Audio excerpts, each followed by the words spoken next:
Hello everybody, welcome back to Player Podium for GW23. Here are the rules. Up to 3 players per team are awarded points based on individual performance, with the best player receiving 3 points, second best receiving 2, and third best receiving 1. If a team has less than 3 outstanding players, then their best performing player may receive less than 3 points, so they might get 2 or 1. And every week, one player is awarded Game of the Week, with these points being accumulated and players being placed onto a leaderboard. If you could divert your attention to the spreadsheet for me, here are our points receivers from last weekend. Pretty slow week, to be honest. Not a lot of very good performing players, and player of the week being Somerville. I mean, he's not the best player this season, so it shows the kind of the drop off in player performances there was last week. Haaland's still on his own at the top, with Bournemouth, Semenyo, who's now at City now, so all those points that he'll get at City, I'm sure will do well. Won't add onto that tally. You got Rice in third, you got Ekitike, Bowen Fernandes, and then you good players this season, just not too far behind. Kicking off the week's games with West Ham 3, Sunderland 1. I'm surprised at this result, I'll be honest. I thought West Ham were going to get turned over. I didn't realise Xhaka wasn't playing, which obviously made a massive difference because that's Xhaka, that's their best player this season. I didn't think it would make that huge of a difference because Sunderland are a good team. I mean, it is slightly worrying, I think, if I was a Sunderland fan, I'd be slightly concerned about the fact that they're struggling that badly without Xhaka. Because I mean, West Ham aren't the best team in the league by like any stretch of the imagination. So you have to be picking up these kind of points if you want to maintain the good start to the season and the good season so far that Sunderland really have had. For West Ham, it's a great result. I mean, they lost to Sunderland, didn't they? Did they lose to Sunderland? I'm fairly sure they did. The first game of the season, yeah, they did, and then they went and won after. Yeah, I think they lost to Sunderland, which people didn't expect at the start of the season, but now their kind of roles have reversed for what people thought they maybe would be, and Sunderland have turned into a great outfit, and West Ham, this is a big win for them, big win for Nuno, especially with the struggle that they're in. They're still a few points off safety. I think they're a good 5, maybe 8 points off safety. So with Forest winning as well, it's a huge result for West Ham and very important for them. Somerville getting another goal. His jump for the goal was really nice. He got a lot of elevation, surprisingly so. He's a fairly small geezer, but got a little bit of spring to him. And he started to put a few balls in the back of the net. 3 on the bounce now, I think it is. I think one of them was an own goal. I don't know if it was credited as his. There was one that definitely I think was. But after going a year without scoring a goal, he started to play well. Like he was playing well, and then he got a few points before he was scoring. And it's another point for him today because he scored another goal, and I think is it the first goal? I think so. Which is I mean every goal is important, but the first one especially so. It really changes the course of the game. Jared Bowen back on the point sheet, a goal and an assist for West Ham. You cannot complain even the slightest. Scored the penalty, nice work. Got the assist for I believe Somerville. Don't quote me on that, but goal and assist. Back to his best at a few weeks where he wasn't really scoring that much. I mean, general performance for West Ham did drop quite dramatically. They were pretty poor, so that's not too surprising. But yeah, now that they've got a few wins, he's back on the point sheet. And Mateus Fernandes has got 3 points. What a strike that was from him. Apparently, it's his first goal outside of the box ever. It's quite surprising for me. He seems like the player that will pop them in from long, have a go here and there. So, I'm pretty surprised at that. But yeah, I mean, overall, Sunderland were outrunning the midfield. You can't deny that. Fernandes was, I think, the key element for that. He was putting a lot of pressure on the defence, and with Xhaka in front of him, it would have been a lot more difficult. He might still have scored, he might not have, but it's not an easy game. Sorry, we got Xhaka in front of you, and for him not to be there must have been a big relief for West Ham because it gave Fernandes the licence to be able to play how he wants. Purely on here for the goal. Good striker's goal. Brian Brobby gets 1 point. Again, man, this is the kind of stuff I wanted to see from Brobby. It's a really good leap. Gets his dome on the ball, gets it into the back of the net, denies West Ham another clean sheet. And, this is why I said I want him to start because he's a great little striker, I think. Always do well for Ajax. And Isidore's kind of started to fall out of favour now that they've realised the ability of the player they've got there with Brobby, and it didn't mean anything in the end of the goal, but it's good for the confidence either way. Burnley 2, Spurs 2, and Christian Romero saved Thomas Frank from an embarrassment. I'm going to be completely honest with you. Burnley haven't won since October. losing away at Burnley. I mean, it's a, they would be relying on their home form to do well this season. But come on, man, you talk the Hotspur at the end of the day. You got to realise that. Sorry, you got, these aren't acceptable results. And I don't care that they're doing well in the Champions League. I don't care that that they've got through without having to play the playoff. That's not going to matter because if they come up against PSG, Barcelona, Real Madrid, I think they lose those games. And then what are they fighting for? 10th in the league, no European football. They're not going to win the cups. They're out of those. It's poor. It's really poor. Like, I guess you could get away with it last season because you were in the Europa League and you were one of the favourites to win it because you were on the English teams. But it's big boy leagues, you're in the Champions League now, and you have to be doing well in league. You can't just sack it all off and rely on going to Champions League because you could just finish 17th again, or even worse than that maybe. And for what, a Champions League semi-final? Like, you've been there before. For Burnley, it's disappointing. You should be holding those out. He scored because he had off two set pieces, two goals from their centre backs. It's just a bit. It's just a bit disappointing. Like, Burnley are a much more structurally like solid team than conceding two set pieces. That's not really Burnley DNA. They speak like United DNA all the time. That's not Burnley DNA, and I'm a bit like this team. I'm starting to think that this team just doesn't have it in them. Like, as much as I would love for them to put up a fight and make it even more interesting at the bottom of the table, I don't think they've got it in them. This kind of result, if Leeds were in this position, I don't think they'd have fumbled it. If Forest were in this position, they definitely wouldn't have fumbled it, I don't think. And yeah, it's like when the points are there, like I wouldn't have expected them to win the game anyway. I think I probably could have thought a draw. But when your expectations have to change based on this situation, when they're there and they're winning 2-1 and they're sat back defending the set piece, get the ball away. You got to do more. Got to be more decisive in your clearances and stuff. It's just not great from Burnley to collapse like that at the end. Jadon Anthony, back on the point sheet. It's been a very long time since he's been there, but he put in a decent shift in that game for Burnley. Very creatively positive. I don't think he scored. No, it was Lyle Foster and Twanzebe that scored, but I think he was involved pretty heavily in the goals. Maybe got an assist. It's the specifics they lose me at the moment, but yeah, he fell off pretty dramatically after that little purple patch at the start of the season. I don't think anyone really remembers it. But yeah, man, he's back on the points. And deservedly so, man. He did well against Spurs. He did put a good shift in. Our boy Axel Twanzebe, with the past and present that we're doing at the Villa at the moment, bring him back in as well. Why not? Scored a goal. First Premier League goal, I think it was for him, which is brilliant. And a good goal it was as well. He took it and went. I think it was the move to the back stick. Yeah, it's good stuff, man. I love that from Ax. It wasn't neither of the goals were on him. It's more of an organisational thing than a individual. Actually, no, it's individuals that lose their man for set pieces, but organisationally, if you're not keeping your eyes open and you're not drilling that into your boys, then it's not going to happen. I don't think he was at fault for either of the two goals. He didn't really lose his man. He was involved in the mixer. Yeah. If you score, I mean, if you score as a centre back, likelihood is you're going to see in a second you're going to get points because scoring's important in it, and that's kind of just how it goes. The oh so reliable Martin Dubravka gets 3 points again. Mate, this guy 9 saves. He has this team on their back. If it wasn't for Dubravka, they'd be almost as down bad as Wolves. Honestly, there's other keepers that will come in and do such a worse job than he's done. So he can be very happy with this fact that he's left Newcastle. He's landed on his feet in a decently sized club. That yes, they're going to go down, but he can put in a performance to say he's done himself proud. Constantly this season, made like one mistake. I think it's West Ham he made a mistake, and you gives a fuck about that really when you really think about it. His performances are warranted, like a bit of freedom from criticism. So yeah, he very very deservedly in my opinion. 3 points. What a player. And again, I say it only on it because he scored the goal. Because if Spurs didn't win that game, best believe no one would have been getting points. It's Christian Romero. I say they didn't win that game. If they didn't get points from that game, no one would have been getting points. But Romero's got one.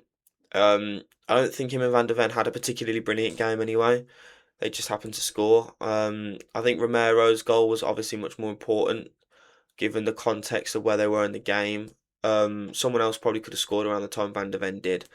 But yeah, I'm just like Spurs could be doing so much better. Obviously, I don't want to see him doing well because I don't really like him, but there's so much more potential in that squad, and Frank's just not getting the most out of it. I do think he has to go. Fulham 2, Brighton 1. This was a fairly evenish game on paper, especially. Brighton aren't fantastic away. Fulham in good form. And it played out like that. To be fair, both keepers forced into making a few saves, but Mr. Wilson rescued it them late again. He's been on genuinely like fantastic form. I can't believe he's out of contract at the end of the season. Like, I'd be going in for him if I was us. Like, we can't go nothing. He can't be worse than Guesson, can he? He might be off to Palace, by the way. But yeah. I mean, for Brighton, a one all draw away at Fulham wouldn't have been the worst thing in the world. But again, when you can see a late, it is very disappointing for a team. Especially when you think about, you know, like it's a difficult. It's not a difficult. Well, it's not a difficult. It is a difficult place to go. Fulham here. They've been good at home this season, and to get a point away at, at Craven Cottage is a solid effort. But yeah, they let go in the end. I think Verbruggen could have done better. He got a hand to it. Obviously, it's a difficult shot to save anyway. I'm not. Like I played in goal for ages. Like obviously I'm not on his level, but I understand it's not an easy shot to save.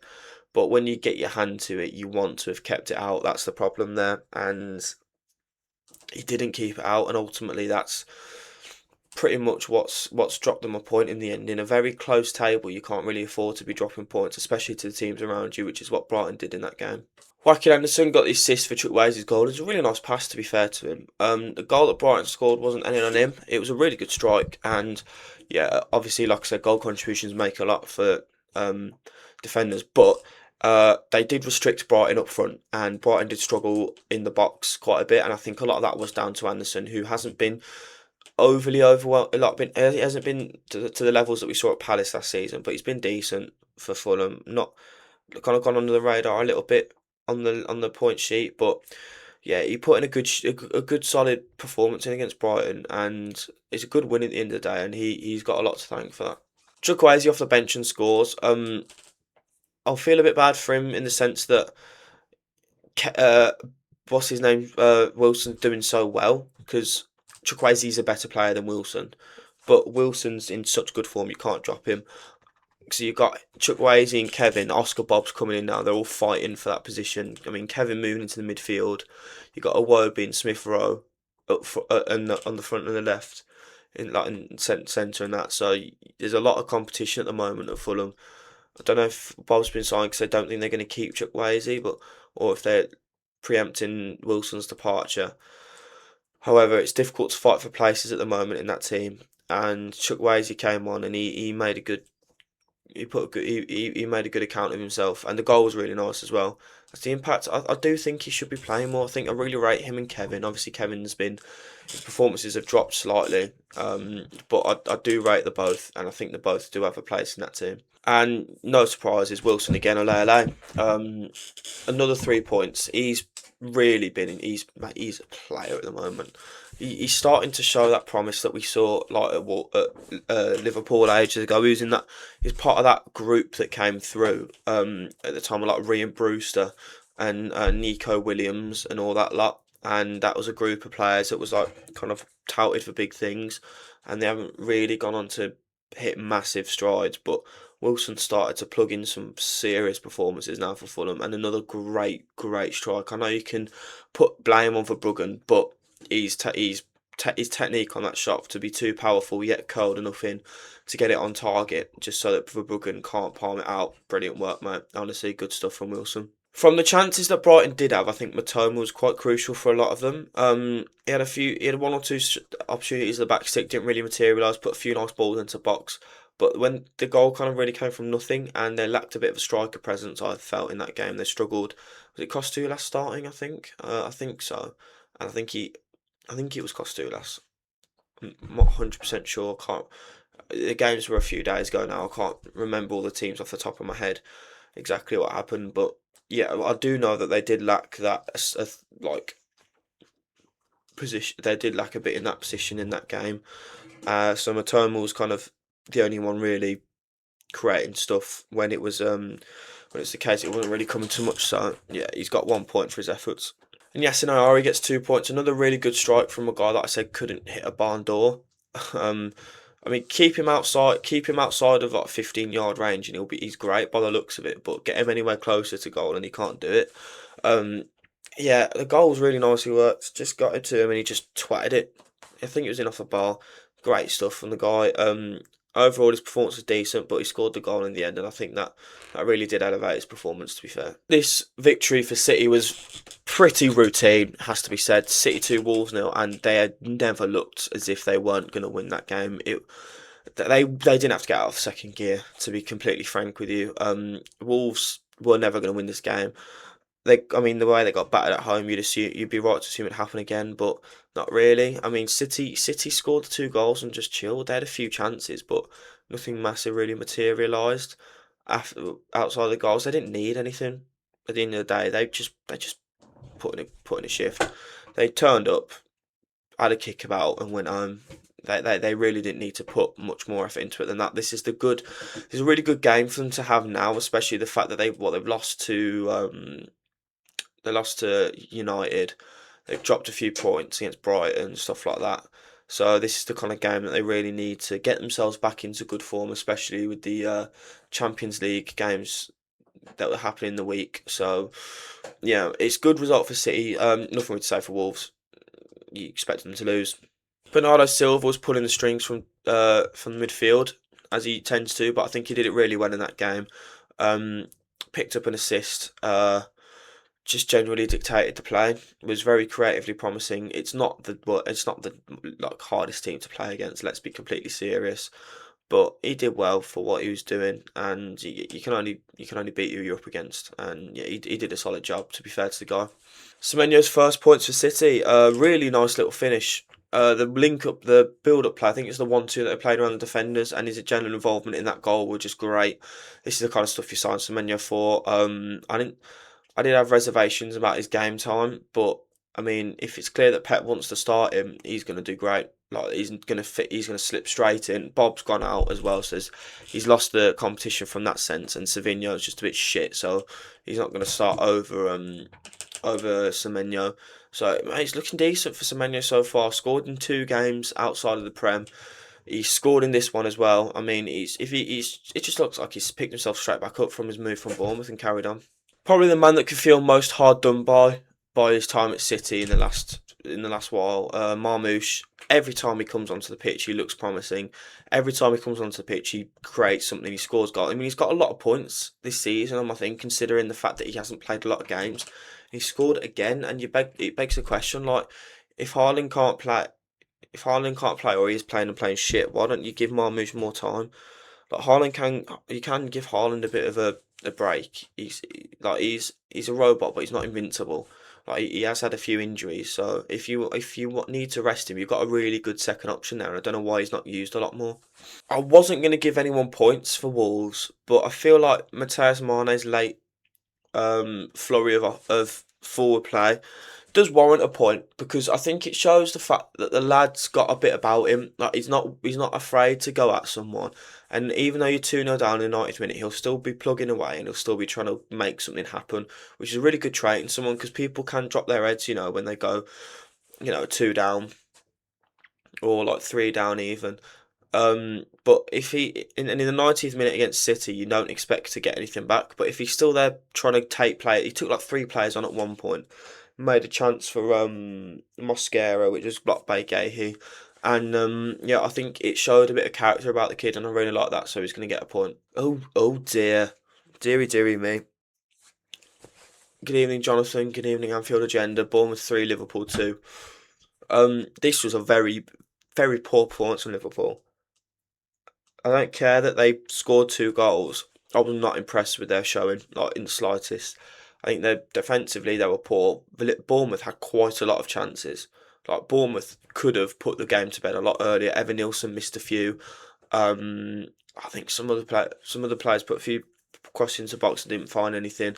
But genuinely, Liverpool were against the ropes. Iriola's team has hit a rut of bad form, but they look like the team from last season in this game. Liverpool let them flourish. And this is a result that's I think could breathe a bit of life back into Bournemouth's season, because a game like that and a win in that fashion is so beneficial to like the psyche of football players, that could genuinely pick them up and take them on. For Liverpool, it's an awful showing. Like, you scored twice, yes, but you scored off two set pieces, which, okay, you struggle with set pieces so far this season, but the player that scored the corner, had a howler for the first goal, and the second goal, I mean, you should have scored it. The way that it happened, you'd expect any player to score it. It's obviously, I'm not trying to diminish the goals, because they are nice goals. They're well taken, but it's the same thing like with Arsenal. A team like Liverpool shouldn't be reliant on just set pieces to even get a point against Bournemouth. Um, Set pieces are good. Like, obviously, every goal counts the same, but if you can only do one or the other, then you're struggling. Like, Arsenal are only on the set pieces. Liverpool couldn't score from them all season, and this game scored two, but struggled from open play. So it's a balancing act, really. Well done to Amin Adli, man. Limited game time this season. He's kind of been coming off the bench quite a bit, but he's had his chance and he took it. Liverpool flapped at the clearance and he buried it. I was at the pub. I was working while this was going on, and I literally stopped pouring a pint because I saw the ball going to the box. I was like, hold on, mate, I need to see this out. And they scored in the end, and it was completely worth it. So I feel bad for the geezer that I delayed getting his beer, but it happens to the best of us, lads. Like, I mean, if there's a last minute winner, you're gonna sit back and you're gonna let me wait, and you can wait for your pint, please. Alex Jimenez moved slightly further forward, scored, and overall was very, very good on that right hand side. Him and Evan Nilsson had a bit of a decent link up. I don't think he would be the kind of goal scoring winger in the sense that Semenyo was, where Evan Nilsson's movement can unlock the space for Jimenez to progress. But because I think Semenyo's a bit better at the cutting inside and being more of a goal threat. We do have to see more of Jimenez on the right wing to get more of a understanding of whether that's true or not. So I can concede there. However, I don't know. I don't really know his strengths further forward. So from what I can see in that game, I thought he was a bit more of a right hand sided player, because obviously he's a fullback, so that's naturally in his system. But mate, he came in from the wing and scored, and when he burst into the box from the right hand side, so it did work. I'm not trying to slander him in that sense. He did have a very good performance in the end, and he's another little gem that Bournemouth have found. I wonder who's going to pick him up next season. And he had to be at the top. I do really like this guy. Evan Nilsson's a great striker. I think he's very underrated. I think people don't respect him for his lack of goals and assists. I think he offers so much more than that to a team. I think he's much less of a one-dimensional player. I do really like a good number nine, like a striking number nine. But when done right, I do enjoy the players that make space. Your players like Ekatike and Evan Nilsson. Evan Nilsson's picked up a few goals now as well, so he's added that to his repertoire.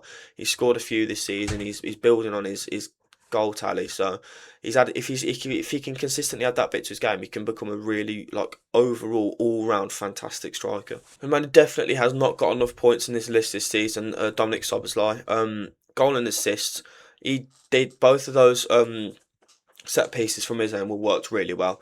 Both inch perfect, and I said it from a Liverpool perspective, it's negative, but it was great work from Szoboszlai. He literally put it straight on Van Dijk's head and just curled it straight past Petrovic. Nothing he could do. He would have rescued them the point if Liverpool didn't poo their pants defensively, and he did everything that he could and more in that game. So he gets 1 point. The rest of the team let him down. Maybe if there were more players involved in the game and in a positive sense, he could have got more points. Who knows? Forest beating Brentford isn't necessarily a surprising result, but beating them away kind of is. Brentford have been great at home, and these are kind of points that haven't really dropped this season. Forest isn't really a team that I'd expect this Brentford team in particular to lose against, because they have been traditionally very, very clinical when they've gone forward. Brentford have. Thiago had a few chances in that game that he made an absolute meal of, and I think in another game that could have been a different scoreline. But yeah, Brentford struggle in front of goal again. It's the same story as it was against Chelsea to a lesser extent. Thiago missed two good opportunities, I think it was, for Brentford in that game, and I feel that some of the chances they had overall, they did waste. Even when Thiago didn't get on the end of them, like they were just wasted. Didn't have anyone else, like they didn't have like box crashing player in the sense. So it's a disappointing showing again from Brentford. For Forest, this is a great win. Like these are the kind of games that, you know, if you can win again, if you can win in, West Ham and that will drop points in that kind of game. For away at Brentford, that's a difficult place to go. So that could trip people up, and that's stuff that Forest need to be doing if they're gonna pull themselves up the league a little bit. It's because every position is more prize money, and ultimately saving themselves from relegation is what they need. Um, for Brentford, it is a slight worry to me that as they lack another striker option outside of Jesus. Not Jesus, not, I was thinking of Igor Hayes, not Igor Thiago. I mean, sorry. Um, they bought Kaio Jorge, who is great and was great on FM a few years ago. That's all I know about him. But if they, if I think they need to show me that they've got someone else who can slot in and score a goal when Thiago's not firing, to show that they're going to be good for the rest of the season and they can challenge for that lower European place fight and kind of contention. Because if they've only got that one number 9, then they're going to struggle if he's not firing. I think again an underrated player for me this season, Kevin Schade. Played well, created a chance in that game. Nothing was finished, unfortunately, for him, for his sake and for the team's sake in the end. But I do think he's taken a bit of a step up this season, in my opinion.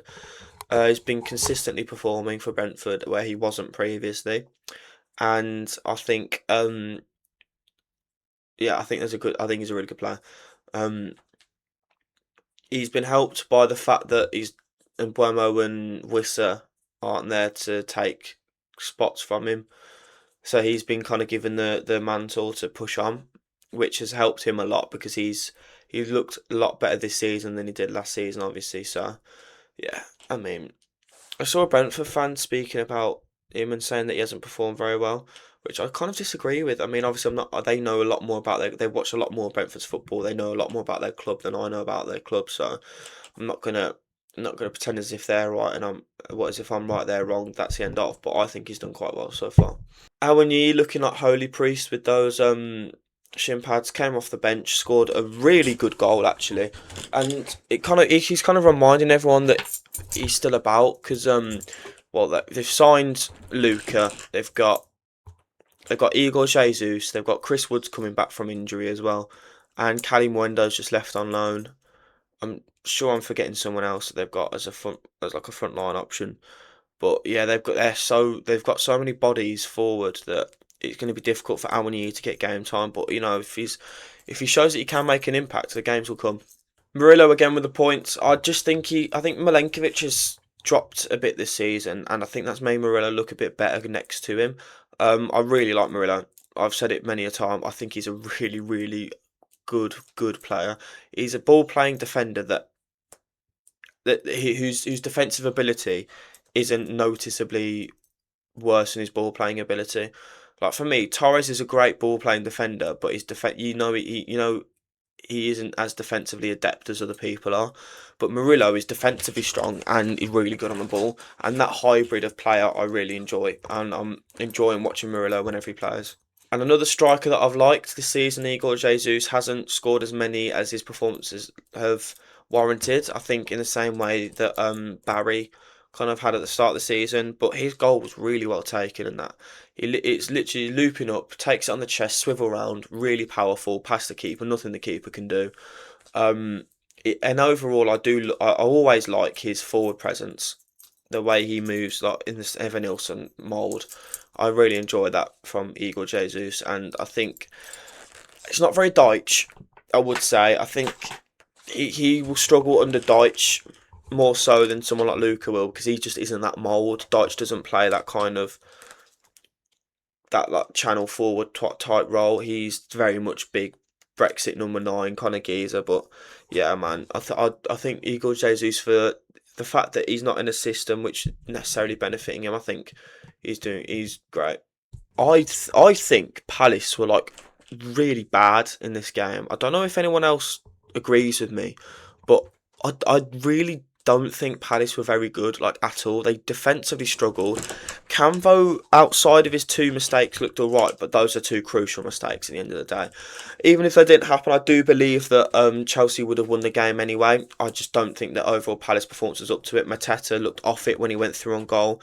Mateta last season scores that 11 times out of 10. If it's Mateta against Villa, he'd have scored that 11 times out of 10. But he's in a rut at the moment, and Palace have, he's going to be out the door, and the man they've chosen to replace him is Strand Larson. I don't know about that. I'm going to be honest with you. They've got Gesson potentially coming in on loan, which, I mean, hallelujah for our sake. I'm at the end of my tether with Gesson, but it's just bodies. Like, they've spent a good 85, 90 million this window on Brennan Johnson, um, and Jorgen Strand Larson, and then they're bringing in Gesson with a 30 million option to buy. Overall, that's 120 million pounds worth of players that they're buying there. If they do sign Gesson, that in my opinion aren't like good deals. You can get better players for cheaper, but they're just looking within the same league. And I don't know if they're preparing for player exits. I guess they are with Strand Larson, but I think it's poor. I think it's. I like the Johnson signing. I think Strand Larson and Gesson are poor signings. Um, I'll leave Palace alone. I'll stop shitting on them. But Chelsea, they looked really good. They're passing around in the midfield. The way that they played in the midfield, I think, was very positive. My dad's a Chelsea fan, and that's one of the key things he also picked up from the game. That they look a lot more better. Like, I can't say more better. Look a lot better of a team, more exciting of a team to watch. Which, for a Chelsea team, is kind of what you want, because that's what you expect from title winning, or where you that's the football that you want a team like Chelsea to play when they're in the position that they are with the players that they've got. When Palmer comes back into his team, it's going to be naughty. I think this is a serious team. I'm liking Rosenior so far. I think his style of football is good. They need to be challenged, which I think they were against Napoli, and they got the result in the end. A 3-2 win away at Napoli is no joke. I want to see them against teams like City, teams like Arsenal and stuff like that, to really get an idea, a grasp of how effective Rosenior's tactics are against the best of the best in the Prem. But I think it's so far so good. For me, Andre Santos actually had a really good game in midfield. I think he was holding the ball well. His passing was obviously good. I went him just over Caicedo, because I think Caicedo was a bit reckless in some of his challenges. Could maybe have been sent off. I don't think he should have been sent off. But yeah, I do like Santos. Doesn't get too much game time in terms of starts. Comes off the bench a lot, and you'd think when Lavia's fit, he'll slot right in next to Caicedo. But yeah, Santos made a good account of himself in that game. I'm gonna use this chance to talk about the penalty. I saw some people say it wasn't a penalty. It was. Um, it was accidental, and the referee made an absolute mess of explaining the decision, but it's denied a goal. The ball was going in, and it has hit his hand. That has been the rule for the longest time. That's what people have operated with at every level, from Sunday League to the Prem. I'll always remember that one where Reece James kneed it off his own hand. Um, but that's how it goes. If it denies a goal, I mean, Newcastle away last season, Bruno G had like 2 goals disallowed because he just handled the ball into the net, and his hand was by his side, but it's handball if it prevents or creates a goal. And yeah, that's enough on that. I'm going to speak about Pedro now.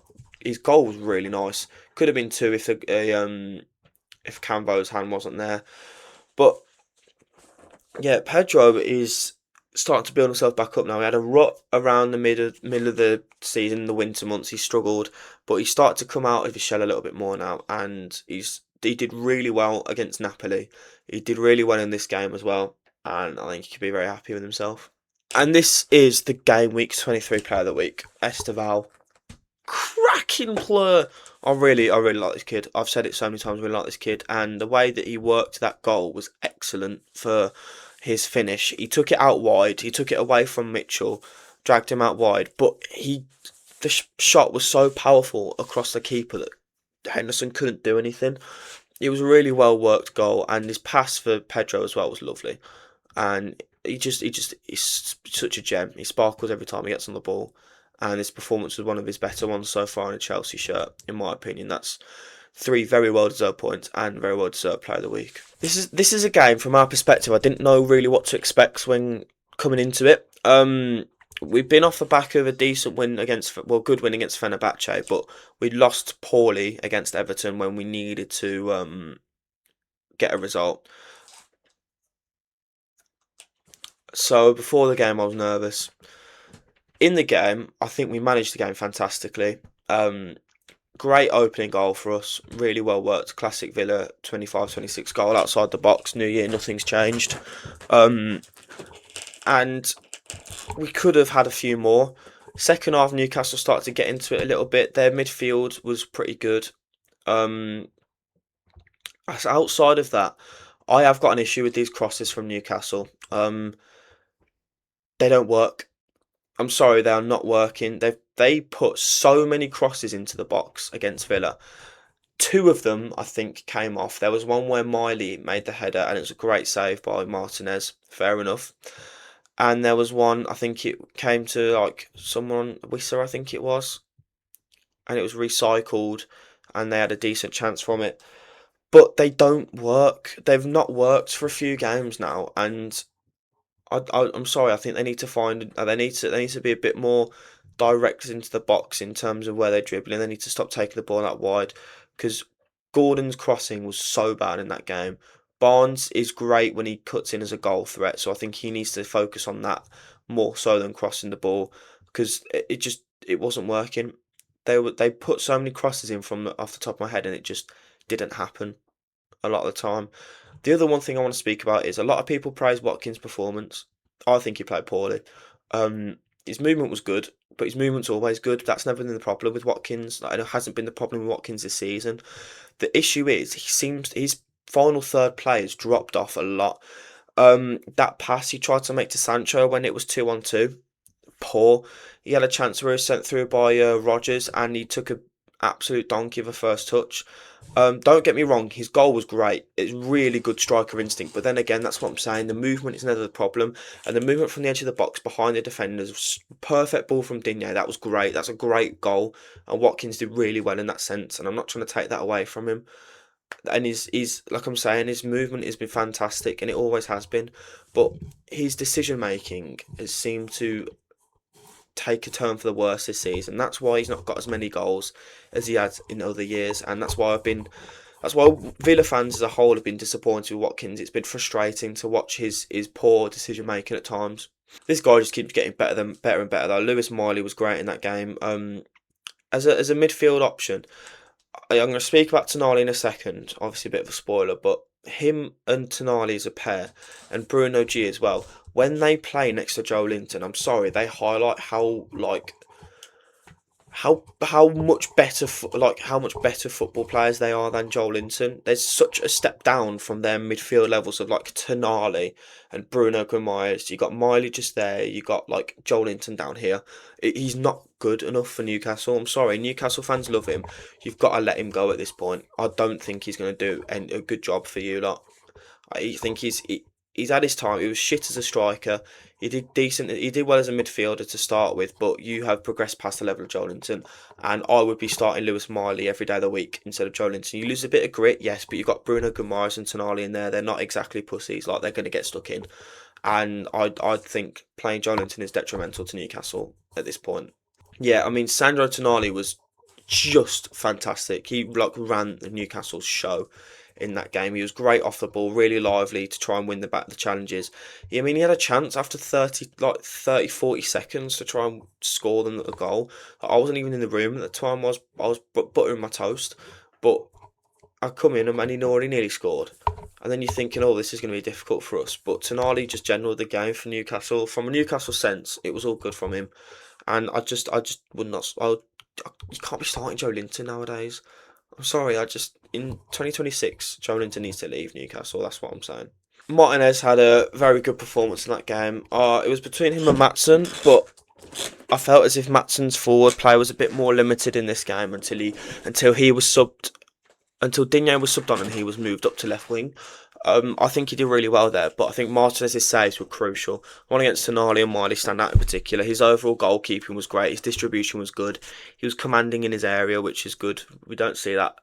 We see him flap about in his box way too often. But yeah, this is a good performance from Martinez. But this is the kind of thing. It's so hot and cold with Martinez at the moment. Like he'll play really well, and then he'll drop a mistake, and then we're straight back to square one with him. We're like, well, we know that he's a good keeper, but he just drops errors left, right, and centre. So what can we do? But yeah, it's a weird one, man. I wouldn't be surprised if this is his last season at Villa. And to be honest, I think it's probably time. We've had a great run. I've loved the geezer for ages, but yeah, soon we'll have to be on the lookout for a new keeper. Diogo Costa's still not been signed from Porto. That would be my go-to. I don't quite think people realise how genuinely brilliant of a midfielder Amadou Onana is. Rightly so, Tielemans and Kamara get so much credit for how well they play for us. But Onana, what he offers in terms of his grit, his physicality in midfield is so valuable to us. And it's not in the rapscallion Joe Linton sense, you know, when you think, oh, look at this guy, he's just here to kick people about. He uses his body so well. He's great in the tackle. He's really good in the tackle, and because of how like powerful he is, he's really explosive. So on the transition, he's really good for us. And I think people overlook him all the time when it comes to our midfield. Obviously, we've got great players there, Tielemans and Kamara. But with those two being injured now for the foreseeable, I mean, it's at least 8 weeks on Yuri. Kamara's not out. Not Kamara's out till next season. Like without those two there, I think he's going to show how good of a player he is. When him and Luis sit in that double pivot, I think he's going to really prove, like, you know, we've got a serious midfielder here, and he's going to make people like sit up and take notice. But the man today, well, not today, it was a few days ago, Emiliano Buendia, just great performance. He was so good against Newcastle. He did such a good job. Uh, his goal, like the technique on that was so perfect. There's no other way really of describing it. It was just so perfect. He's always off the ball, brilliant. He always puts 115% in. That's just a given with Buendia. But he's a creative player as well, and that game was great. He's trying nice little flicks, trying special little touches, and a lot of the time it was coming off, and he provided a creative spark in that game. I don't think Rodgers had his best game. He was good, but I don't think he was. Well, Rodgers was decent, but I don't think he was great. But Buendia was great in that game, and even without the goal, he would have been getting points. But you know, with a finish like that, I can't not give him 3. This was the big game of the week, wasn't it? Arsenal, United, and thank you, Michael Carrick, because you have put Villa 4 points off Arsenal in the title race. This is just exactly what we wanted. Yeah, in all seriousness, let's focus on these lot. Arsenal, poor. I don't think they were very good in that game, like at all. They did not offer much going forward. It was a lot of just Saka, and their end product was shocking.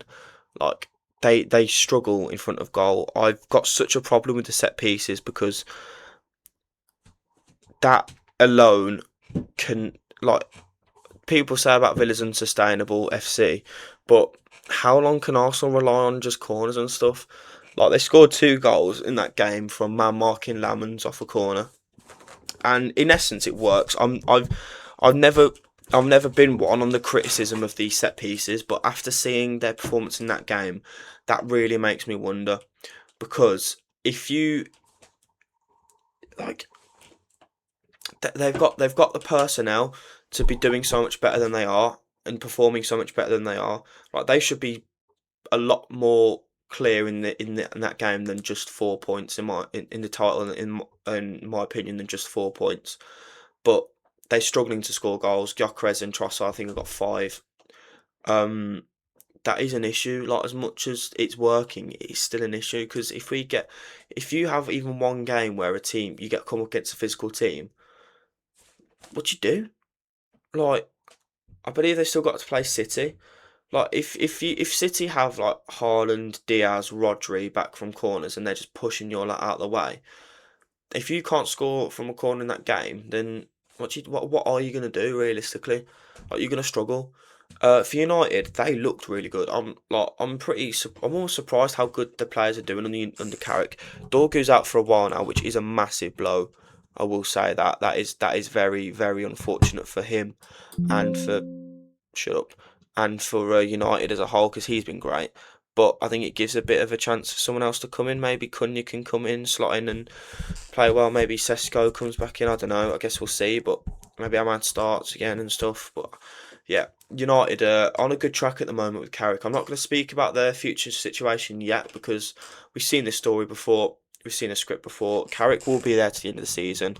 Um, I'll probably speak about it maybe next week's video or a few weeks' videos because they've played two good teams.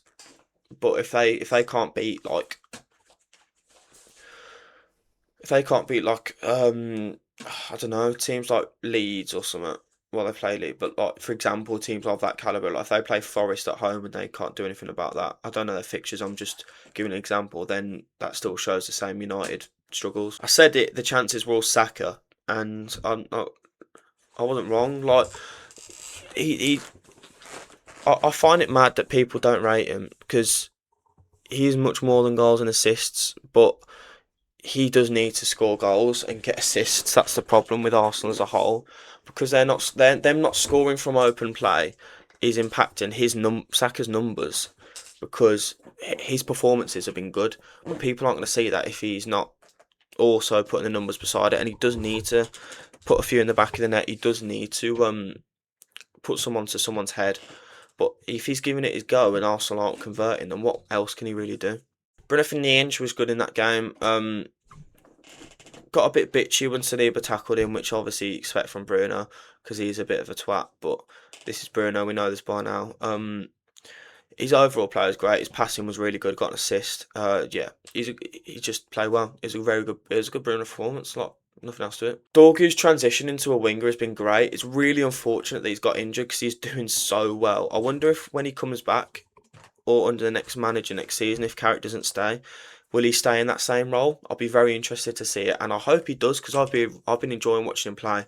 He's always been explosive. He's always been decent as an overlapping option. His attacking aspect has been the positive of his game for a long time, more so than his defensive work. So to move him to winger is almost a no-brainer. So he's kind of United have got. It's a bit of a blessing that everyone went to AFCON because they got the chance to test out Dorgu as an attacking player. And 3 points for Mbeumo, capitalised on Zubimendi shitting his pants. And he's just I really like Mbeumo at United. It just works. He's such a workhorse up front, and he's so fast and so like good in front of goal that he just is a very good overall option to have there. I think he's much better than Sesko because he's so much more complete of a striker, and he even though Sesko's qualities are in front of the onion bag, Mbeumo's been doing better in that element. So I'm not surprised that Sesko's not starting recently, but yeah, Mbeumo was great in that game and continues to be for United. Rounding it up with Everton 1, Leeds 1. Everton had a few chances to make it more than 1-1, but I think Leeds did better to hold on. Like, they were very solid to not concede more goals. I think Everton will be disappointed with this result. They should be beating Leeds at home. That should be a given. Leeds are so good at their home ground that they rely on that almost. I think at times they do struggle here and there away, more so than they do at Ellen Road. But yeah, Everton starting to get players coming back now. They got Dewsbury Hall came off the bench and Diaz started. I don't think he was great, but the fact that he's back is positive. And Leeds, they got Longstaff back, which is something I forgot. I forgot he was. He missed a lot of time. I think he was injured, but I think he made an appearance, had a strike against Everton late on to try and score. It didn't go well, but he's such a good option to have backing because he's Premier League proven. He is on paper, he's one of the most recognisable names. He's got a bit of a leader trait about him, and yeah, it's an alright result for either team. Everton would have wanted to win. Leeds, I think, can be kind of happy in that result. Idrissa Gueye was actually very good in that game. Surprisingly, seeing as Everton had a lot of attacking talent on the pitch, Gueye was involved in more attacks from what I remember than most. He was very good progressively. I think had a few chances to make it 2-1. I didn't think he quite took them, but the fact that he was there in that position, I think is good from him, and he gets a point. Barry again. He's putting in the goals that people thought he would. He's kind of one of the strikers that I don't think some people wrote him off as a flop, but then everyone else kind of said, "Now hold on, lads. Look, smell the roses here. You've got a player. Look, there's a player here, and he's starting to show that now." I'm actually very happy for him, even though he took the piss out of us when they won at Villa Park. I don't mind it now. My head's cooled from it a long time ago, so I can see the funny side of it. But yeah, man, another goal, another good performance from Tiano. James Justin putting a good put the ball in the back of the net. I've chosen a very flattering picture of him. He's kind of there because he scored. I forgot he was at Leeds. I'll be honest. They've done well with Goodmanson and Bogle on their flanks, so Justin hasn't had a lot of games. So I've probably been injured a bit as well. But yeah, I think he scored against Arsenal, didn't he? Didn't he score that really nice? No, that was the other season. That's the wrong season. What am I talking about? What am I actually talking about? I need to shut up, man. I mean, I didn't get enough sleep last night. What? God's sake. Moving on from that minor crisis, Jayden Bogle off the right, putting a really nice ball for Justin's goal, and his progressive play on that right side is always really good. I do like Bogle. I've liked Bogle this season. I haven't rated him. I think he's at Sheffield United when they went down and he was shit. But he's been good this season. I think he's proven that he's got a bit of sticking power to him. Like there is a player that he does deserve a chance in the Prem, and I've enjoyed his work so far at Leeds. Stack again being Leeds' best player. Stack. I think I'll just go Stack to be honest. It's probably Stack because he's German, but I can't be asked to do that every time. But yeah, Statch he's been great for Leeds so far this season. Always marshalling that midfield. He's good. He's so good on both ends. As even though I think he is a bit more of an attacking option there, Ampadu sitting deep in that midfield, but he is so good at the defensive, the dirty work, and the attacking stuff. Man, he's a really good player. I really do like Statch, and another good showing against Everton, and was Leeds' best player in my opinion. And here we go. We have got your point scorers at the top as per usual. I made a few changes to some of the names. I've given them the points from when they were moved. I've done the same with Strand Larson, Oscar Bob. I've done it with Guehi up here as well. I will do it to. I'll go through the list in a little bit and change it for next week to make sure that everyone's all right in terms of where they're playing at the moment. But yeah, I'll give you the updated. So you've got Haaland, obviously Semenyo from Bournemouth. Rice, Bowen's caught up now. Fernandez with Ekatike, and Bomo's hit the 20-point mark. Good work from him. Saka up to 18 points, Dubravka as well, and then the rest of the boys falling in behind. And a reminder of the fact that Estevao is this week's player of the week. And thank you very much for watching again, boys, and have a good one.